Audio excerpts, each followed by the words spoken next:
Ողջույն հարգելի հայրենակիցներ, ցանկանում եմ այս ֆորմատով մի քանի բառով խոսել իմ դեմ հարուցված քրեական վարույթի մասին։ Ուրեմն 3 իմ բնակարանը խուզարկելուց հետո քննչական կոմիտեն տարածեց հայտարարություն հետևյալ բովանդակությամբ, ընդհանրապես վերնագիրն եմ ընթերցում ձեր համար, որ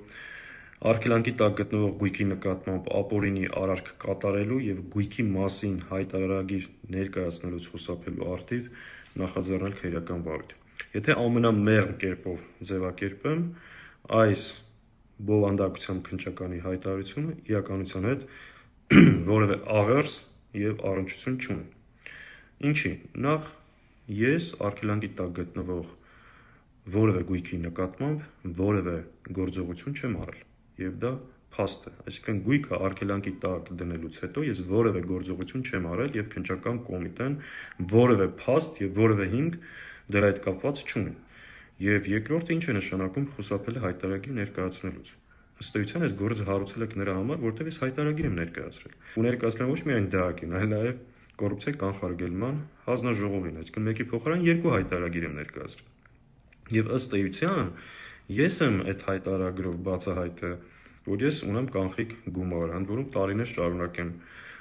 դա հայտարարագրը, ասել եմ դրա գտնվելու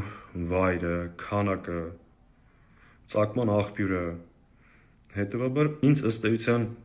ոչ թե հայտարարագիր չտալու, այլ հայտարարագիր տալու համար են մեղադրանք առաջադրում։ Այսինքն երկու են հիմքերը, որի մասին խոսվում է, դրանք իրականության հետ որևէ կապ եւ առնչություն չունեն։ Ընդ որում, եթե քննչական կոմիտեն ինձ հրավիրեր հարցաքննության, այս հարցերի պատասխանը ամբողջապես կարող էր ստանալ եւ ստիպված էր լինելու անմիջապես այս քրեական գործը կարճել։ Բայց ինչ արել քննչական կոմիտեն, այս իր հայտարարությամբ ըստ էության չհաղթահարելով անձեռնամխելիության արգելքը, մեղադրանք է առաջադրել եւ սա ստեղծել է փակուղային իրավիճակ։ Այլ կարգավիճակով ինձ հրավիրել չէին կարող, կամ դա է պատճառը, որ չեն հրավիրել, կամ եթե հրավիրեին, այս հարցերի պատասխանը կստանային, ստիպված այս գործը պետք է կարճեն։ Հետևաբար այն ինչի համար ինձ մեղադրում են կամ փորձում են այս քարոզչական հարձակումներով տպավորություն ստեղծել իրականության հետ եւ իրավական ընթացքի հետ որևէ կապ եւ առնչություն չունի, սա ընդհանրապես սիրելի հայրենակիցներ հերթական քաղաքական հետապնդումն է իմ եւ իմ ընտանիքի նկատմամբ։ Սա է ամբողջ պատմություն, իսկ ինչ վերաբերում է քարոզչական լեկտիվությանը, որ օրինակ հայկական ժամանակը վերնագիր էր դնում կամ ռեժիմին պատկանող այս միջոցները, որ իբր իմ կնոջ մեքենայից հայտնաբերել են զարդեր եւ դրամական միջոցներ, սա եւս հերթական այս